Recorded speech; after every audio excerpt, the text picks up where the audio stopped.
आदरणीय दर्शक दिन हम सब आइयो घूमते फिरते एक राष्ट्रीय एकता अभियान के मध्य प्रदेश संयोजक हमरा सबके बीच में है। उनकर नाम हमरे नाम से मिली है, ओना मनीष जी है हमरा सबके बीच में पूरा परिचय देता। मुदा अपने के बहुत बहुत स्वागत है संयोजक जी। धन्यवाद। शुभ नाम परिचय अपन खास कही दी। हमार नाम मनीष पूर्वे भेले, हम राष्ट्रीय एकता अभियान के मध्य प्रदेश संयोजक। ई राष्ट्रीय एकता अभियान भेले कथी मनीष जी? एगो अभियान छै जे खास कऽ हिंदू जे नेपाल के बहुसंख्यक उत्तरदायी समाज हिंदू समाज छै ओकर प्रतिनिधित्व करे वाला और साथ में अही संविधान मतलब संघीयता हिंदू राष्ट्र और गणतंत्र के साथ में देश के विभिन्न मुद्दा भ्रष्टाचार किसान के मांग हुई उ सब के हम सब मांग उठवे वाला एगो अभियान छै जी। खास रूप से अपने सब 3 दिन से धारणा में सेहो छिए, मतलब विरोध में छिए जनक चौक पर। ये कैला छलिए हम सब धरना एहि चीज द्वारा दै छै कि जे रुपैठा में जे हिंदू और मुस्लिम के दंगा जे कुछ प्रशासन के फेलुअर और कुछ राजनीतिक कर्मी के कारण से जे एगो दंगा सृजना भेलै, वही के लागी जे वही क्रम में जे दंगा के क्रम में जे हिंदू समाज जे निर्दोष हिंदू समाज छै ओकरा उठा के जे थुनल छै ओकरे छोड़बे के लागी हमरा के प्रयास छै।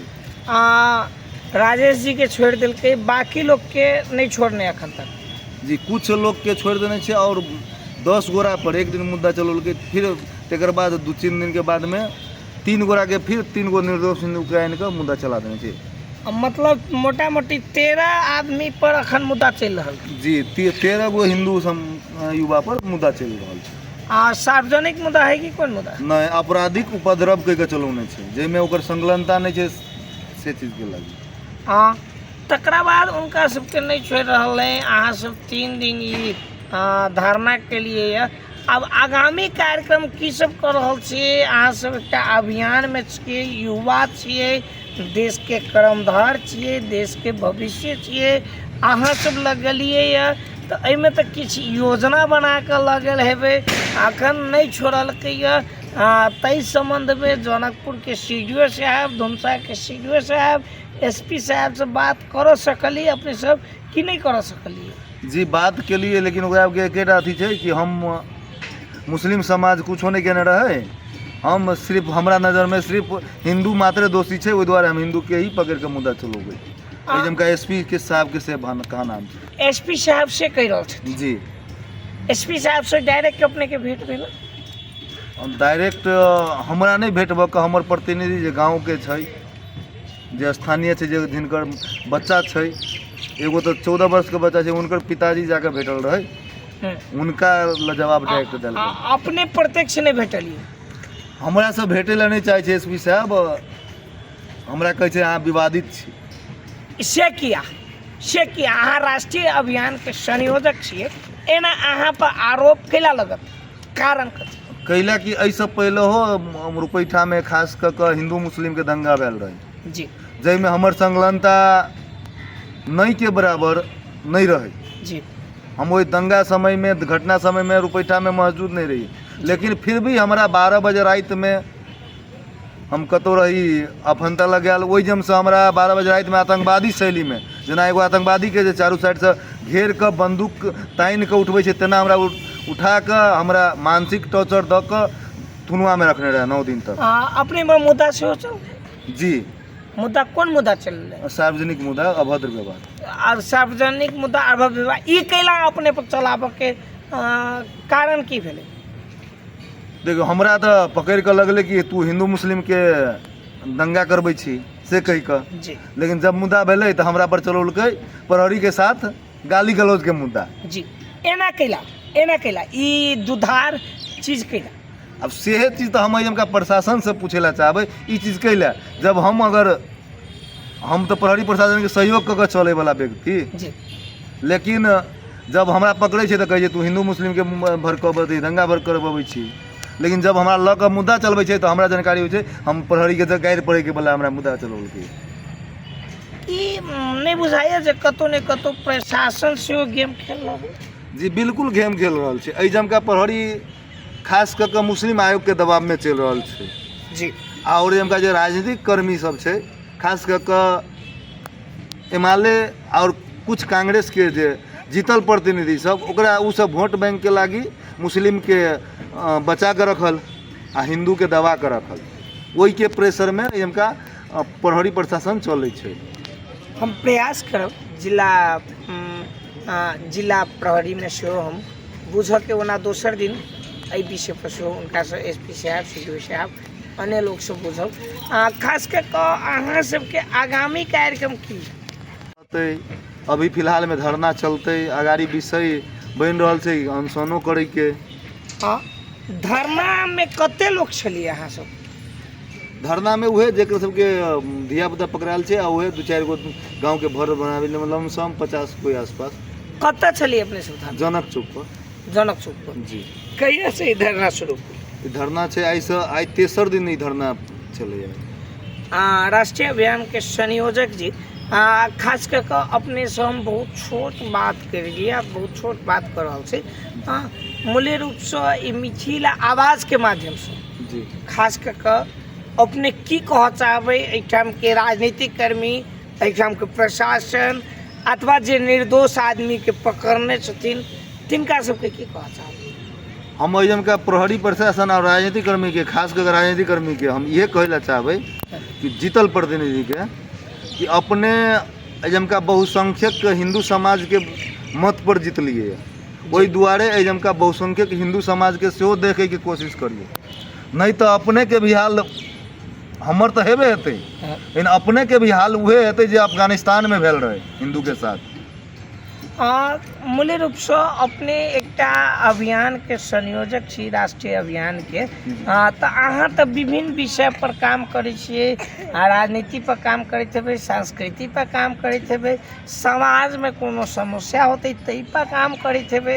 अहाँ तो समाज के ढिक्का बना कऽ चलय वाला लोग छियै, अहाँ एकटा राष्ट्रीय अभियान के संयोजक छियै, तो खास रूप से एहि विषय सब पर अहाँ सबके गाइडलाइन की? देखिए हमरा सबके गाइडलाइन जेना राजनीति करी, ठीक छै, राजनीतियों में तो अहाँके युवा के प्रयोग करिए, अपने वोट बैंक के बात करिए, अपनहु सब एकटा अभियान चलबै छी, अपनहु सब ले किछु मौत होतै जी, तऽ एहि पर की कह चाहब? हम कहबै जे पार्टी और सिलेट छोड़ कऽ युवा खास कऽ के युवा के हम आग्रह करबै जे अपना देश और धर्म के लागी जागू, पार्टी सिलेट छोड़ कऽ जे नीक विचारधारा छै, व्यक्तिये नहीं पार्टिये नहीं, व्यक्ति पार्टी से ऊपर उठ कऽ जे नीक विचारधारा के व्यक्ति छै ओकरा जिताओ आवे वाला चुनाव में, जे खास कऽ के देश और धर्म के लागी आवाज अपन बुलंद करे। हम देश और धर्म के बात मतलब ये नहीं होइ छै कि सिर्फ अपने हिंदुए के देखू, लेकिन हम सेकुलरो नहीं कहब बने ला, हम हिंदू छियै जे हम अब्दुल कलाम के हम अपन आदर्श मानबै, लेकिन कसाब के कभियो हम गालिए पढ़बै। हम वही राष्ट्रवादी मुस्लिम के भी हम सम्मान करबै जे राष्ट्र के बात करते, देश के बात करते, लेकिन जे मुस्लिम या जे हिंदू देश के विरोध करते ओकरा हम विरोधो करबै। हम यह मैसेज करे ला चाहै छी। अहाँ सबके अभियान में महिला के संख्या कते रहे? अभी तो हम सब जे धरना दे रहल छी खास कऽ के 70% महिला के उपस्थिति रही, खास कऽ के जे सब पकड़ायल छै ओकर माई बहिन दीदी कथी कहै छै भाउजू। ई राष्ट्रीय अभियान के संयोजक छी, एकरा पार्टी अंतर्गत रहबै, अपने सब पार्टी में लऽ जेबै काल्हि भेने कि एकरा अहिना अभियान के रूप में घूमबैत रहबै? अब अभियान तो एक दिन अगर सबके जते संख्या में हम सब छियै सबके केंद्रीय कार्य समिति के जे निर्णय हेतै ओहि हिसाब से सब गोरा सहमति जे हेतै ताहि हिसाब से चलबे करबै, जरूरत पड़तै तो राजनीतिक में भी हेबै। राष्ट्रीय अभियान के मध्य प्रदेश संयोजक मनीष जी ई मिथिला आवाज के माध्यम से जे ई अपने दू चारिटा महत्वपूर्ण बात अथवा ई बहुत छोट समय में अपने जे किछु बात रखलिए आ अंतिम में हमरा से पूछे के कोनो क्वेश्चन कोनो जिज्ञासा छूट गेल हुए तो सेहो अपने 1 मिनट के भीतर में खास करके राष्ट्रीय अभियान के संयोजक के नाता से अपने कह दीजिए। हमर ये थे कहना रुपैठा के खाली हम खास करके रुपैठा घटना पर बोलेला चाहब जे रुपैठा में वार्ड अध्यक्ष और हुनकर भांजा जाबिर राय जी और वार्ड अध्यक्ष जे जीतल जनप्रतिनिधि है ओकर पूरे 20 नंबर वार्ड के जनता सब ओकर जनता है सब ओकरा वोट दे जीतने लेकिन वो अपना समुदाय के लागी ही सिर्फ बाज रहा है और ओकर भांजा दिन प्रतिदिन दंगा फैलवे वाला वीडियो अपलोड करे छे और प्रहरी से भागल छे कि प्रहरी संरक्षण देने छे वो उनका जी।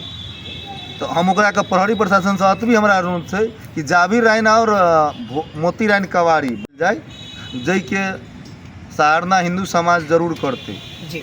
अगर उनका दुनू गोरा पर कार्रवाई नहीं कल जाए तो प्रहरी प्रशासन के हम बुझबै कि प्रहरी प्रशासन बिक गेल छै।